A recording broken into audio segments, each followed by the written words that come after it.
خب درود به همه دوستان.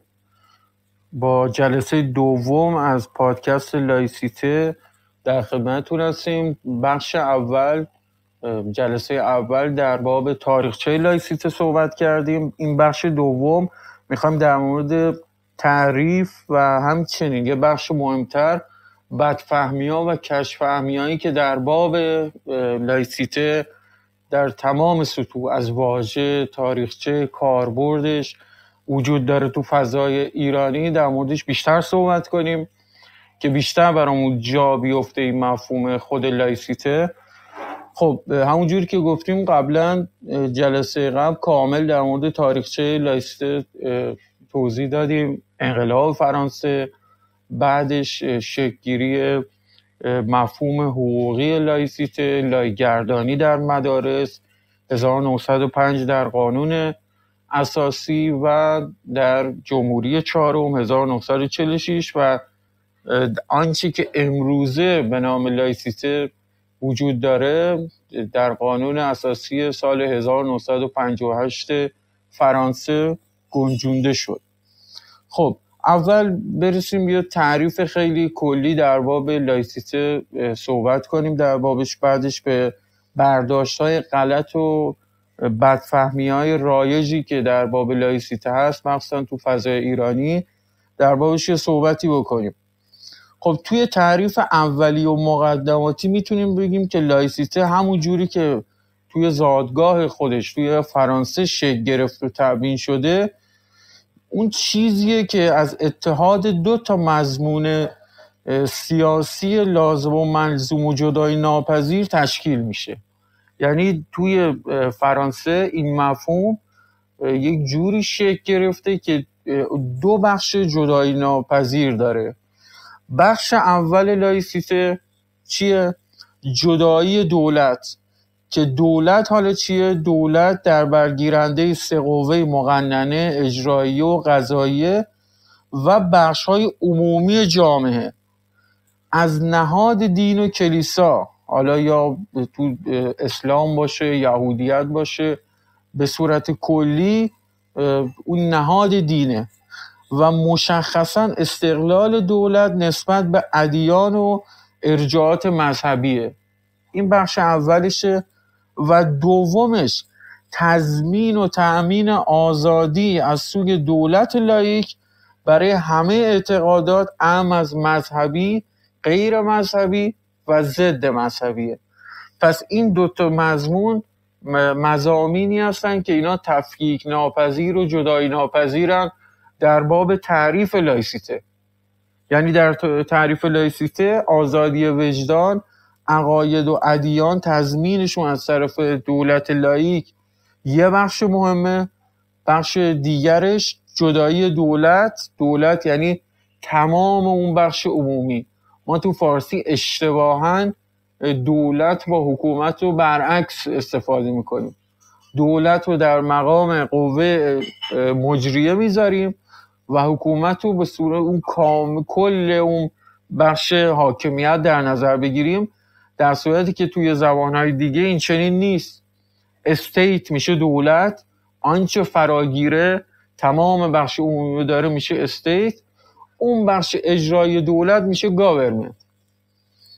خب حالا که میدونیم که آزادی ادیان که خیلی روشنه، مفهومش که روشن و جا افتاده است، اما مفهوم جدایی دولت و دین حالا اونقدرم که ما فکر میکنیم بدیهی نیست. چرا؟ چون ما بسیار میشنویم که توی تعاریف هم سکولاریسم چه لایسیته مثلا بعضیا به اشتباه میگن جدایی دین از سیاست یا بخشای دیگه که توضیح دادیم.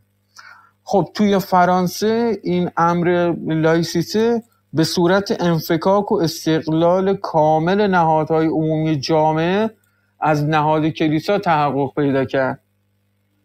خب حالا ما میتونیم ببینیم آقا دولت میتونه دینی باشه بدون اون که دستگاهی چون مثلا یک کلیسای کاتولیک مستقیما بر اریکه قدرت باشه. مثل چی؟ مثل دولت جمهوری اسلامی. خب پس باید بیشتر به این بپردازیم و مشخصتر در بابش صحبت کنیم. جدایی دولت و دین به این معناست که شهروندی، یعنی شهروند بودن و از حقوق شهروندی برخوردار شدن، هیچ رابطه‌ای با مذهب افراد جامعه نداره.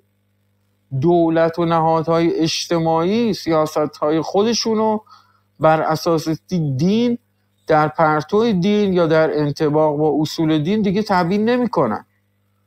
خب بالاخره دولت و نهادهای عمومی برای تعیین حقوق و آزادی شهروندان اعتقادات مذهبی اونا رو به هیچ رو ملاک کار خودشون قرار نمیدن. خب اما برای اینکه یک تعریف مبسوط و جامعی از لایسیته داشته باشیم، باید بدونیم که آقا اون چیزی که لایسیته است چه نیست، یا تعریفایی که نسبت به این مفهوم وجود داره چه چیزاییه، برداشت‌های ناروا و اون چیزایی که برابرسازی‌های گمراه کننده‌ای که تو این فضا هست چه چیزایی میتونه باشه. خب ما سعی میکنیم به یه سری از این برداشت‌های اشتباه و ناروا اشاره کنیم. خب یه سری برداشت‌های غلط از لایسیته هست که بهش اشاره میکنیم. اولین و مهمترینش این که لایسیته ضد مذهبه، در صورتی که لایسیته به هیچ عنوان ضد مذهب نیست. چرا؟ چون کاری اساساً به دین نداره.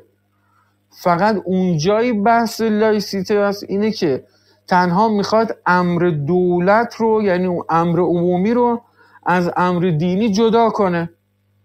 درسته که این جدایی همیشه میتونه با تنش‌ها و نزاع‌های گوناگونی همراه باشه، همونجوری که در فرانسه هم بوده، اما لایسیته در اصل و در خودش ضامن آزادی کامل برای فعالیت ادیان در جامعه است. در جامعه یعنی کجا؟ در بخش خصوصی. بخش خصوصی هم اینجا فقط بعضیا به اشتباه بخش خصوصی رو در خانه ها یا جاهایی میدونن، خیر اینجوری نیست. وقتی میگیم بخش خصوصی یعنی در جامعه، یعنی جایی که تحت سیطره امر عمومی قرار نمیگیره. غیر دینی کردن دولت و تضمین آزادی ادیان دو تا رویه لایسیته به شمار میره که قبلا گفتیم. توی تعریف اساسی لایسیته این دو تا رو وجود داره، یعنی جدای دین از دولت و همچنین تضمین آزادی وجدان و عقاید دینی در جامعه. دو، لایسیته جدای دین از سیاست نیست و نمیخواد دین رو به یه امر فردی تبدیل کنه. خب توی اینجا همواره اشتباه بزرگی رخ میده، همونجوری که گفتیم. چطور؟ از اون روی که توی لایسیته دین از حوزه عمومی بازم تأکید میکنیم، یعنی دولت و نهادهای عمومی، به حوزه خصوصی انتقال پیدا میکنه. خب عده‌ای شتاب زده اینجوری نتیجه میگیرن که خب پس دین تنها یه امر خصوصی یا فردیه و به هیچ وجه نباید در سیاست دخالت کنه. خب آشفتگی ذهنی در اونجاست که برخی اینجا به اشتباه حوزه خصوصی رو با حوزه فردی و شخصی اشتباه میگیرن و در نتیجه از جدای دین و سیاست و نه دین و دولت سخن میگن. اینجا باید تصریح کنیم که بخش خصوصی در غرب و در فرهنگ سیاسی غربی در معنای حقوقی اون فهمیده میشه که عبارت از جامعه مدنی در استقلالش نسبت به نهاد دولت. چرا ما همیشه تاکید داریم که برای اینکه لایسیته در جامعه باشه باید مدرنیته سیاسی شکل گرفته باشه، باید بستر دموکراتیک داشته باشه؟ چرا؟ تفاوتشو اینجا متوجه میشیم. مدرنیته سیاسی یعنی چی؟ مدرنیته سیاسی یعنی در جامعه‌ای که اون بخش جامعه مدنی یا بخش خصوصی استقلال نسبی خودشو نسبت به دولت و حوزه عمومی به دست آورده. این تفکیک مهمترین تفکیک در باب لایسیته، مدرنیته سیاسی، همچنین دموکراسی است که باید بهش بیشتر پرداخته باشه. جامعه مدنی در تمام اجزاش از جمله فعالیت ادیان نه تنها با سیاست کار داره، بلکه فعالانه هم در اون دخالت میکنه.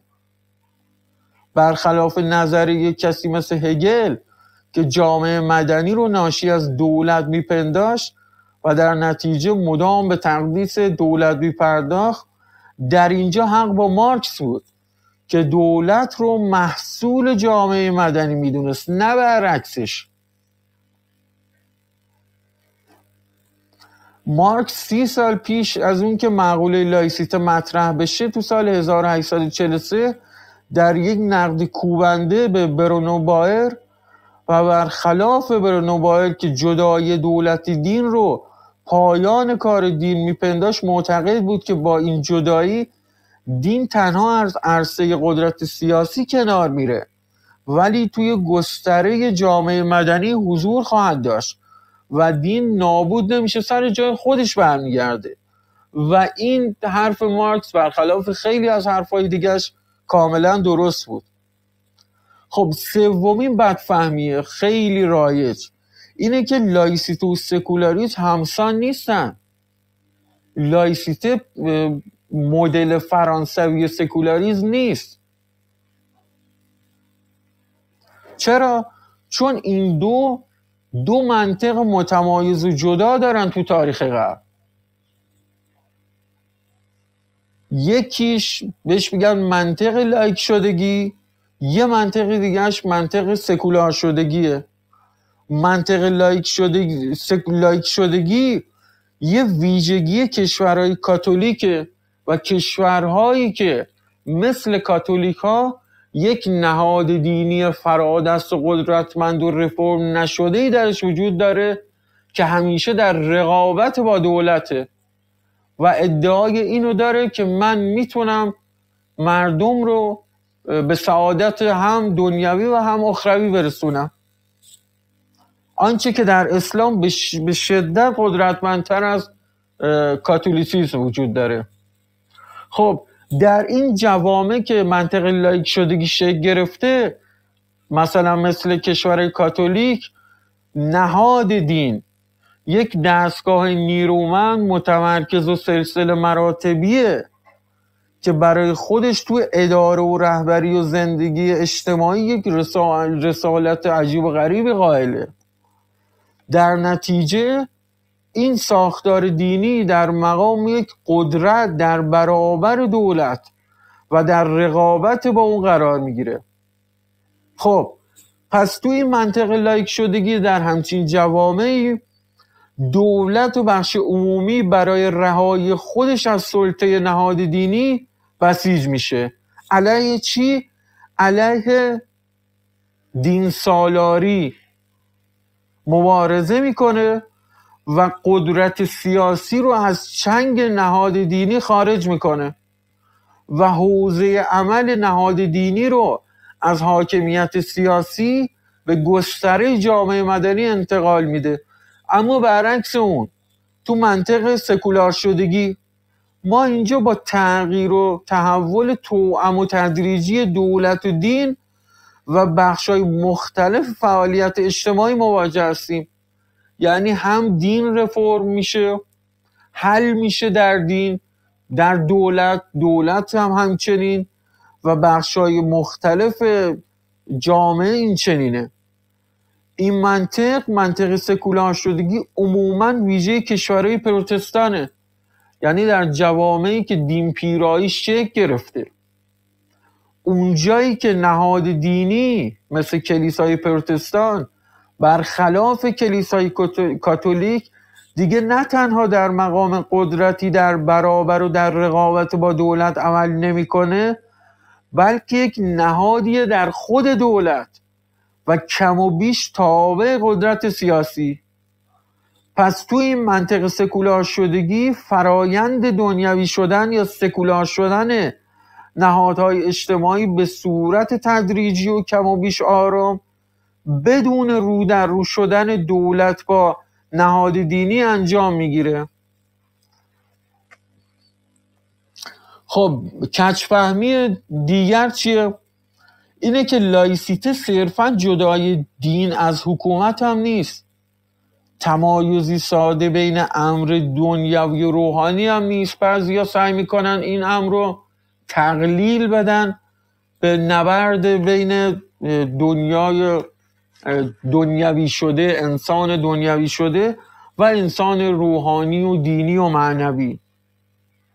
خب لایسیته اینجا ایجاب میکنه که بین قدرت سیاسی و دین یک جدای واقعی و بالفعل انجام بگیره که نهادهای عمومی دیگه خصلت دینی نداشته باشن.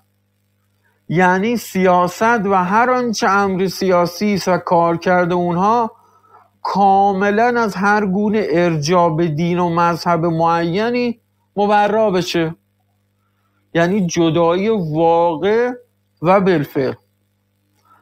خب همون جوری که گفتیم بعضیا مخصوصا توی زبان فارسی حکومت رو به جای دولت یا برعکسش میگیرن و در نتیجه به اشتباه از جدای دین و حکومت صحبت میکنن، در حالی که حکومت یا همون گاورمنت قوه اجرایی دولته، یعنی بخش کوچکی از دولته و تمامی دولت نیست.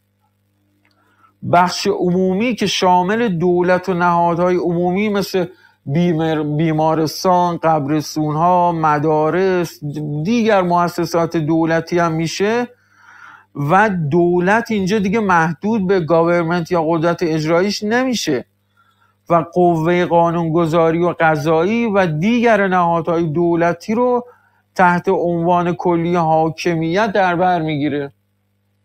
یعنی هر بخشی که توی بخش عمومیه. یکی از تفاوت‌های مهم سکولاریسم و لایسیته هم اینجاست. یعنی چی؟ توی لایسیته جدای دولت و دین توی لایسیته باید کامل باشه. خب به چه معنا؟ به این معنا که از یک سو دولت دینی رو به رسمیت نمیشناسه. یعنی چی؟ یعنی در قانون اساسی خودش به دینی حتی اگه اون دین اکثریت داشته باشه به عنوان دین رسمی شناخته نمیشه، امتیازی داده نمیشه و اشاره هم به اون نمیشه. و در بخش قانونگذاری هم همچنین، در تمام بخش‌ها. از طرف دیگه ادیان از آزادی فعالیت خودشون برخوردارن و دولت هم هیچ کنترلی بر اونها نداره. به چه معنا؟ به این که مثلا براشون تعیین تکلیف کنه که باید در عبادتشون چه بکنن، در بحث‌های دینیشون، در مراسمی که دارن که مثلا شما باید این کارو بکنید اون کارو بکنید. در بخش نظم و انضباط و امنیت اون بحثش جداست. بحث این که میگیم دخالت نباید بکنه، در امور دینیشون دخالت نکنه، نه اینکه به نظم و انضباط و به اینها بپردازه. اینا که وظیفه دولت هر دولتیه. پس دولت کاملا مستقل از دین میشه و دین هم مستقل از دولت میشه. بدفهمی و کجفهمی بعدی اینه که لایسیته ایدئولوژی هم نیست. این هم خیلی مهمه. خیلی ها از لایسیته یه ایدئولوژی بر مبنای مثلا اصول عقلانی، علمی و یه چیز مترقی میخوام بسازن، در حالی که به هیچ عنوان لایسیته همچین مفهومی نیست. لایسیته یک فلسفه یا یک مکتب یا یک دکترین جدیدی نیست که بخواد دین رو کنار بزنه و به جای اون بشینه. لایسیته جهانبینی هم نیست، مذهب جدیدی هم نیست و همچنین مقدس هم نیست، بلکه ذاتاً تقدس رضاست. خب از این روه که برخیا برای تصحیح انحراف لایسیته در تبدیل شدن به ایدئولوژی یا دین جدیدی از لایسیزه کردن لایسیته یا لایسیته بدون ایدئولوژی صحبت کردن که در حقیقت این خودش یک پارادوکسیه. چرا؟ چون لایسیته در معنای اصیلش ایدئولوژی سیاسی اجتماعی نیست، بلکه تنها یک بینش سیاسی ناظر بر جدایی دین و دولت یا همون قدرت سیاسی، نه بیشتر. لایسیته یک مفهوم نفی‌گراست نه اثبات‌گرا، یعنی وجه سلبی داره نه وجه ایجابی. برای همین نمیتونه در قالب یک فلسفه و سیاسی و اجتماعی در بیاد یا یک پروژه سیاسی باشه. در این صورت هویت و ویژگی خودش خب مسلم از دست خواهد داد. این هم یه بدفهمی کجفهمی دیگری است، اینکه لایسیته به معنای دولت غیر ایدئولوژیک هم نیست. بعضیا گمان میکنن که خب لایسیته یعنی چی؟ یعنی خب ایدئولوژی هم در دولت نباشه. خب بعضیا فکر میکنن که دولت لایک یک دولت غیر ایدئولوژیکه. در نتیجه موضوع جدایی در لایسیته رو علاوه بر دین میان به همه ایدئولوژی هم بس میدن. میگن لایسیته همون جوری که جدایی دین از دولته، جدایی ایدئولوژی از دولت هم هست و این نتیجه خیلی شتاب زده و نادرست میگیرن. اما واقعیت اینه که دولت حتی اگه لایک هم باشه بالاخره یک صاحب نظریه، در نتیجه نمیتونه متأثر از ایدئولوژی هایی نباشه. بله ما ایدئولوژی هایی مثل کمونیسم، سوسیالیسم، اون وحشای توتالیترشون، اگه اون عموما ما به اشتباه از ایدئولوژی فکر میکنیم ایدئولوژی فقط کمونیسم، سوسیالیسم و فاشیسم و این چیزاست. اما همین امروزه ما میبینیم که دولت‌های لایک توی غرب مگه اینها لیبرالی نیستن؟ مگر لیبرالیسم یک ایدئولوژی سیاسی نیست؟ پس متوجه شدیم که لایسیته جدایی قدرت سیاسی از دین نه از چیزای دیگه مثل ایدئولوژی. یه بخش دیگه هم که بسیار این بخش مهمیه که باید بهش بیشتر بیاندیشیم اینه که بعضیا میگن برای اینکه لایسیته داشته باشیم باید ما جامعه لایک داشته باشیم. خب بعضیا این نتیجه رو میگیرن که پس شما افراد لایک نداریم، کم داریم، جامعه‌مون لایک نیست، پس لایسیته حالا نمیتواند باشد یا خیر. این یه اشتباه خیلی رایجه. تو بحث تاریخچه لایسیته تو گفتیم که اصلا واژه لایک از کی اومده، لاوس از کجا اومده، لایکوس کدومه. خب در قرن 16 هم در تطوری که این واژه داشته خب یک معنای دیگه داشته مثل سکولار.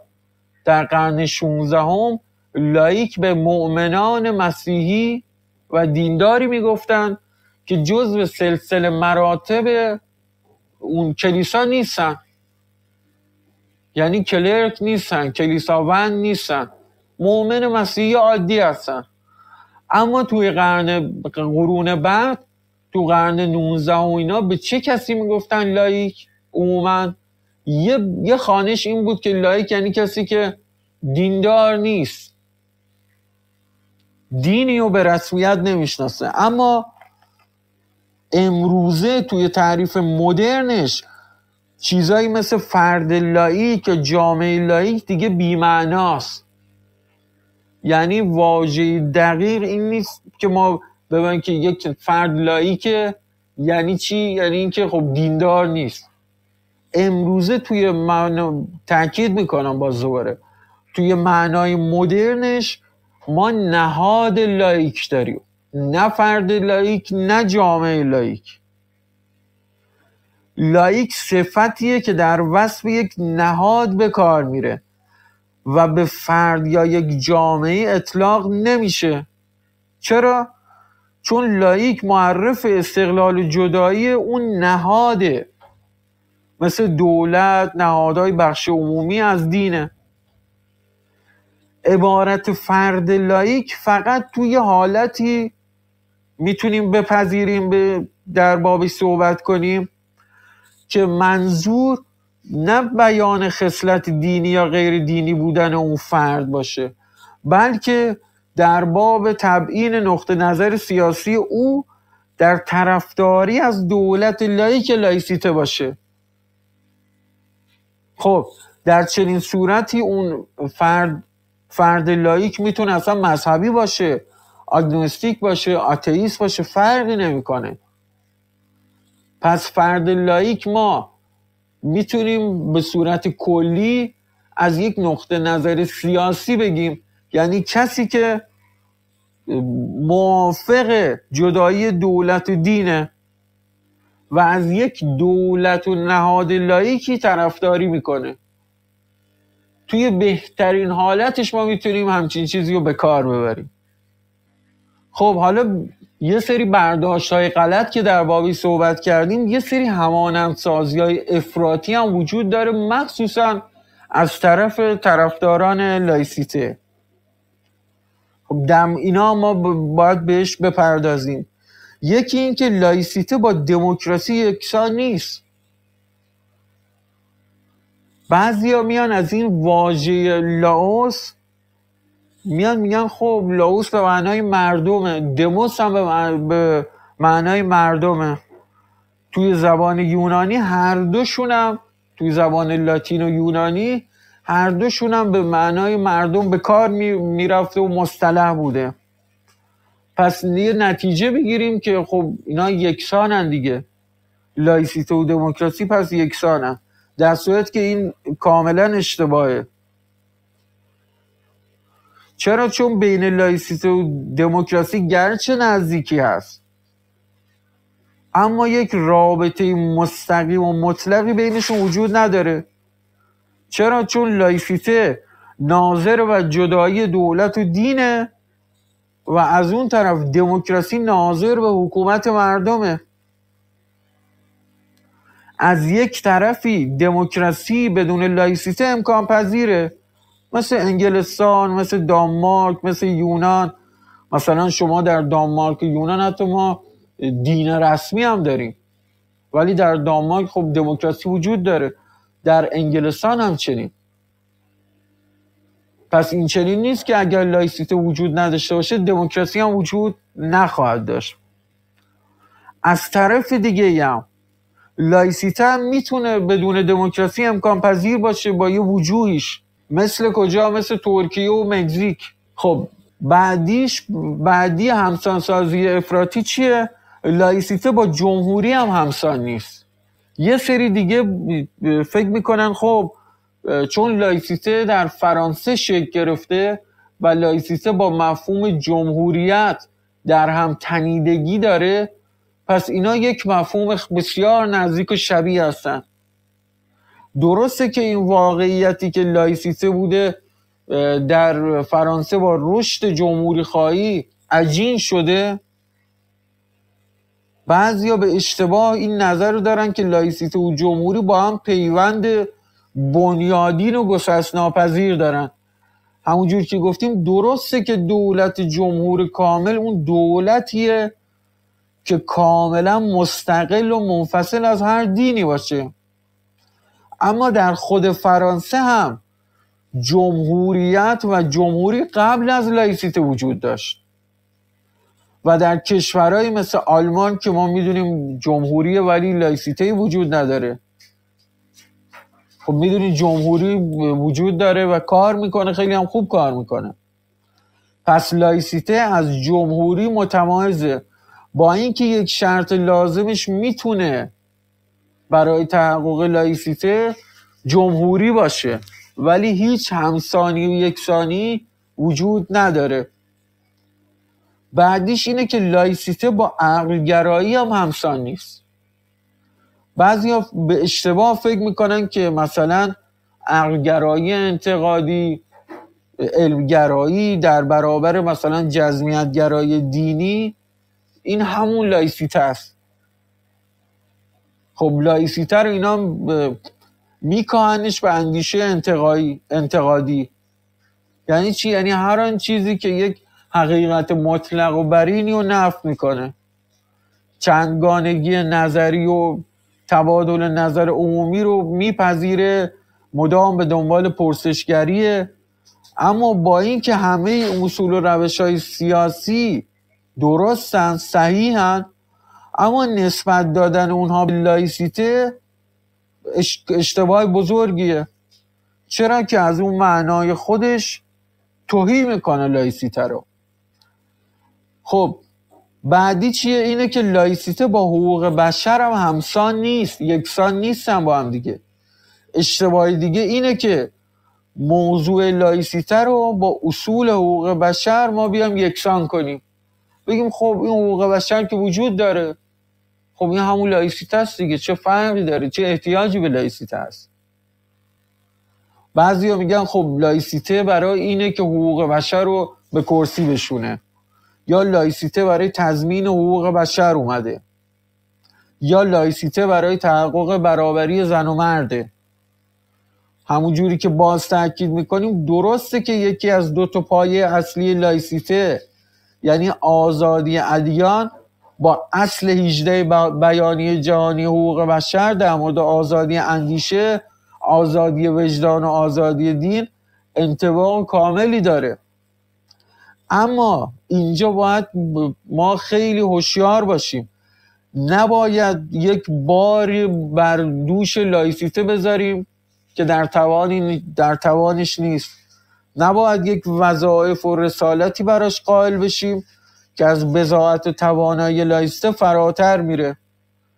در این صورتی که لایسیته که ویژگی خودشو با مخلوط شدن با این مفاهیم از دست میده. خب همانندسازی افراطی بعدی چیه؟ لایسیته با پلورالیزم هم همسان نیست. چرا؟ چون لایسیته رو با پلورالیزم یا رواداری ما مخلوط کنیم، خب دوچار مشکل بزرگی میشیم. درسته که این حقیقت کاملا وجود داره که لایسیته مناسب ترین شکل سیاسی برای تحقق پلورالیزم دینیه. چرا؟ چون آزادی ادیان رو تضمین میکنه و همچنین روادار هم هست. چرا؟ چون همزیستی آزادانه اعتقادات رو میپذیره.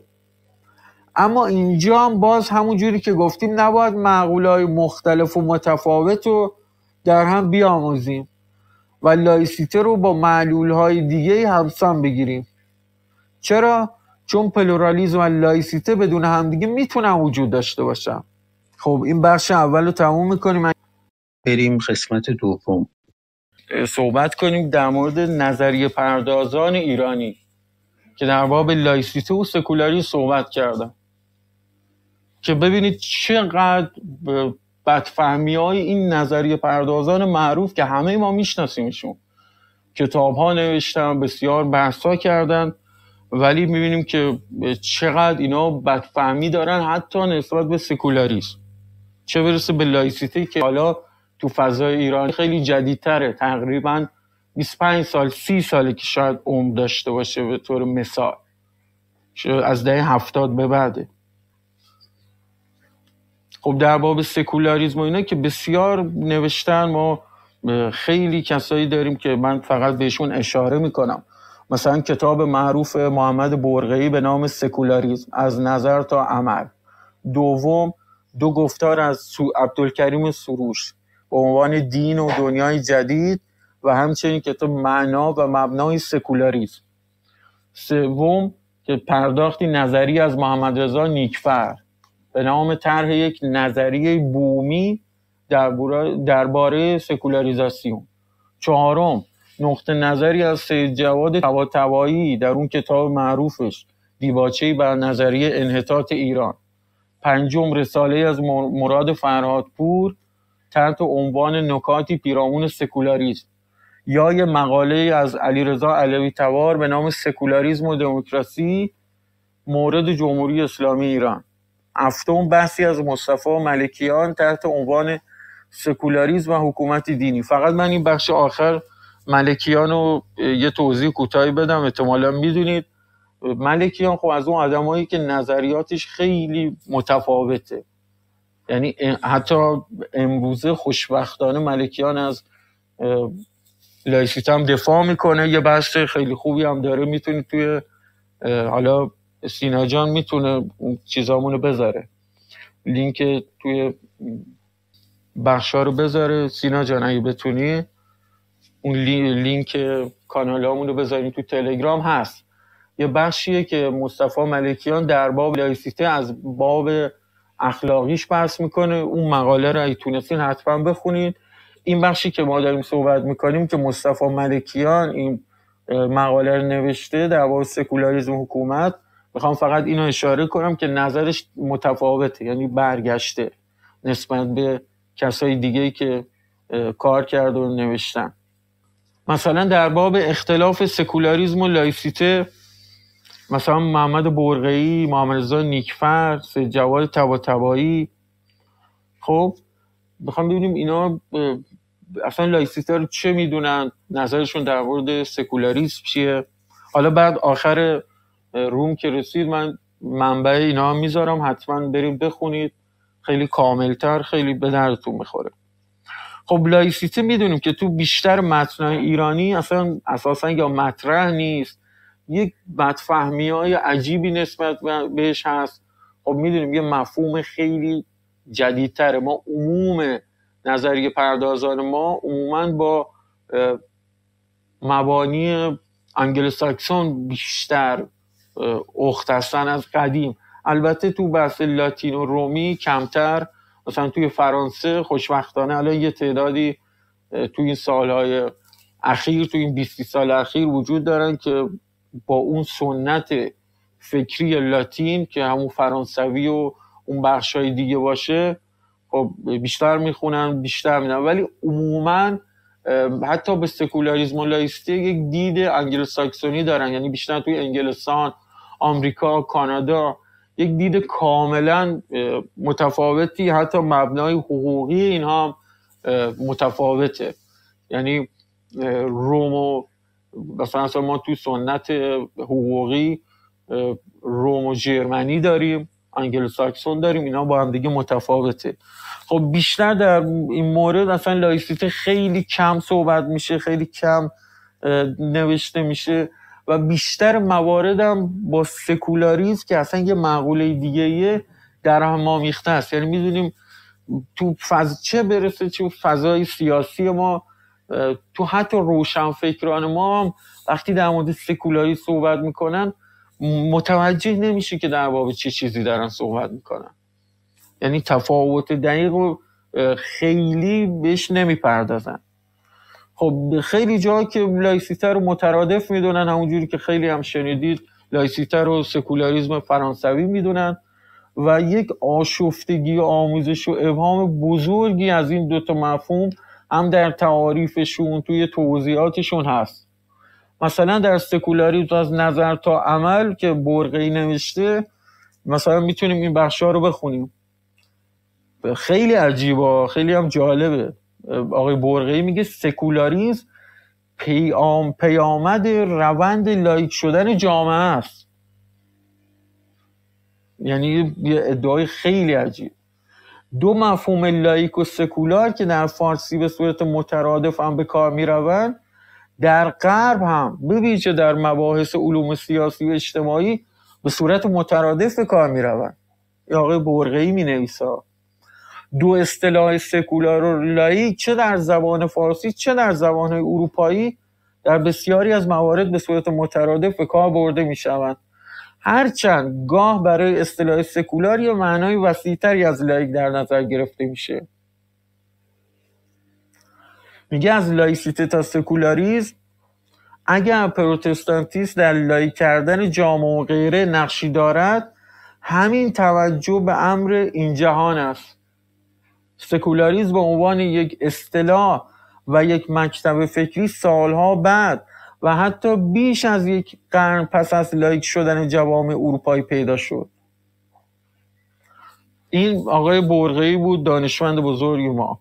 مثلا محمد رضا نیکفر در اون بخش به عنوان طرح یک نظریه بومی درباره سکولاریزاسیون میگه در پیوند تنگاتنگ معنایی با آن، منظورش سکولاریسم دیگه، لایسیزاسیون زیر چتر مفهومی سکولاریزاسیون میگنجد. یعنی اصلا متوجه نیست که اینا دوتا منطق جداست. مراد از آن است که عمدتاً تصریح جدایی دین و دولت و تأکید ویژه بر این جدایی است در فارسی امروزین سکولار و لاییک مترادف هم دانسته می شود، چنان که در معنای برابرگاه میگویند روشنفکر سکولار گاه روشنفکر لاییک است. در ایران میتوان متاسف بود که چرا ما در مفهوم پردازی ضعیف بودیم و نمیتوانیم نامی با مسما داشته باشیم که بتوان آن را همدوش معنایی سکولاریسم و لایزیساسیون دانست. یعنی ایشون میخوان چیکار کنن؟ سالها پیش اینو نوشته، میخوان اینها رو بومی کنن ولی هنوز در ریشه هاشون متوجه نیستن. این یه پاسخی هم شاید باشه به اون پرسش سینا که چرا این بدفهمی ها و کژفهمی ها وجود داره. حالا اینو متوجه نیست که میگه سکولاریسم به هیچ رو پیامد لایسیته نیست. یعنی اینو کاملا اشتباه میفهمن، هم برقه‌ای هم آقای نیکفر که فکر میکنن سکولاریسم پیامد لایسیته است. یعنی یک لایسیته وجود داشته بعد سکولاریسم در پی اون اومده. از یه طرف هم نیکفر چی میگه؟ میگه لایسیته زیر چتر سکولاریسمه. اینجاست که به اشتباه سکولاریسم و لایسیته رو همسان و همانند همدیگه تصور میکنن. در زبانهای خارجی هم اینا مترادف هم نیستن. شما در انگلیسی هم نگاه کنید، در تمام زبانها نگاه کنید، واژه هست. برای لایسیته واژه هست، برای سکولاریسم هم واژه هست. مثلا آقای طباطبایی چی میگه تو همون کتاب معروف دیباچه بر نظریه انحطاط ایران؟ میاد رد همانندسازی سکولاریسم و لایسیته رو میگه گاهی واژه لایسیته را با اصطلاح سکولار معادل میگیرن که به هیچ وجه درست نیست. اینو کی میگه؟ طباطبایی میگه.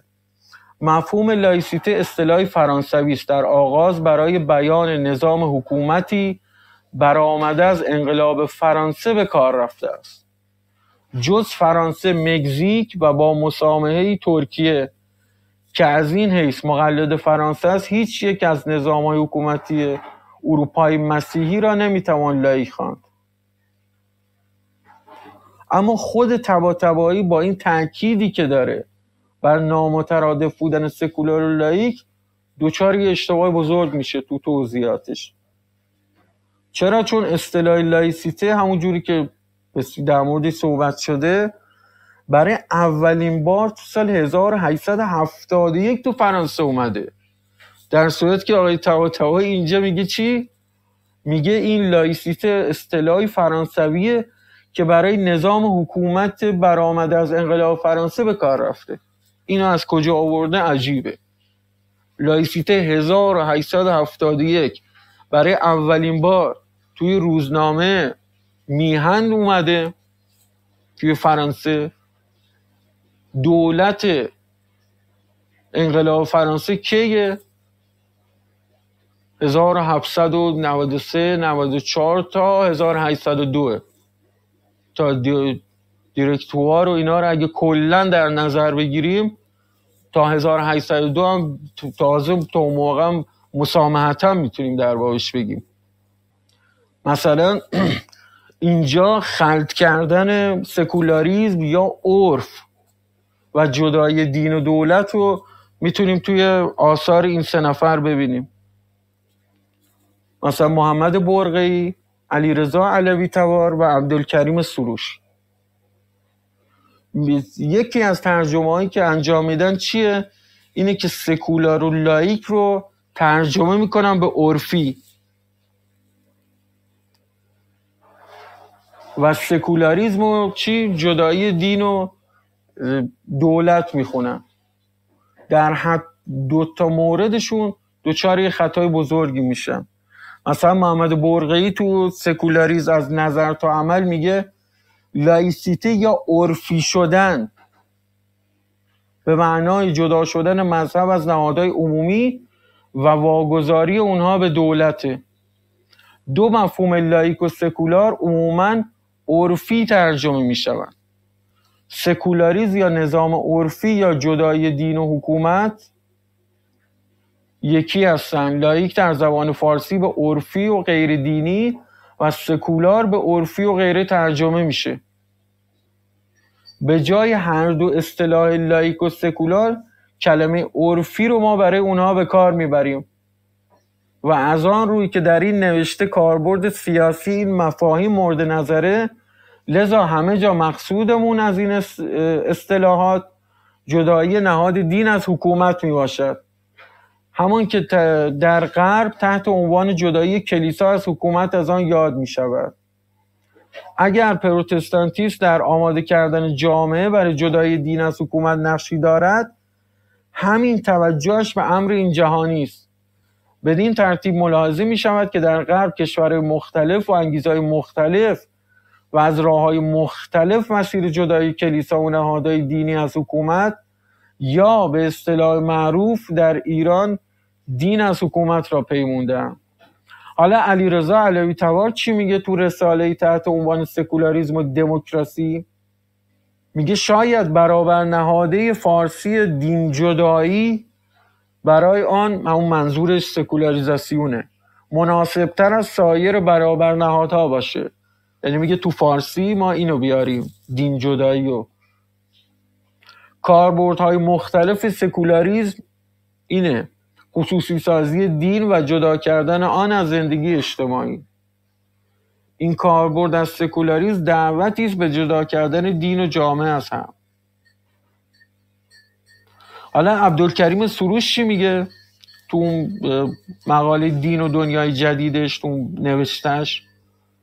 جدای دین و دولت و ثمرات سکولاریسم میدونه. میگه توصیف غلطی نیست اگه بگیم که ما در عصر سکولاریسم زندگی میکنیم. پیامدهای ساده سکولاریسم این است که دین و دولت از هم جدا بشوند. این که سکولاریسم را بر مبنای جدای دین از دولت تعریف میکنن هم سطحی است و هم گمراه کننده. ریشه سکولاریسم خیلی عمیق‌تر از این هست. جدایی دین از سیاست در واقع یکی از ابتدایی ترین میوه هایی است که از شاخه‌های آن درخت یعنی سکولاریسم میتوان چید. یعنی اینجا هم به اشتباه عبدالکریم سروش میگه چی؟ جدایی دین از سیاست. تمام این ترجمه های اشتباهی که اینا به دست میدن هم از سکولار هم از لایک، عرفی، عرف، عرفیت، دین جداگری، دین جدا، این معادلهایی که هر کدومشون سعی کردن بیارن، یه سریاشون میخواستن نظریه‌های لایسیته یا سکولاریسم رو بومی کنن. همه اینها نادقیقه و خیلی هاشون اصلا بالکل غلطن. مثلا ما تمام این واژه هایی که از مثل دموکراسی، سوسیالیسم، اینا همه رو پذیرفتیم.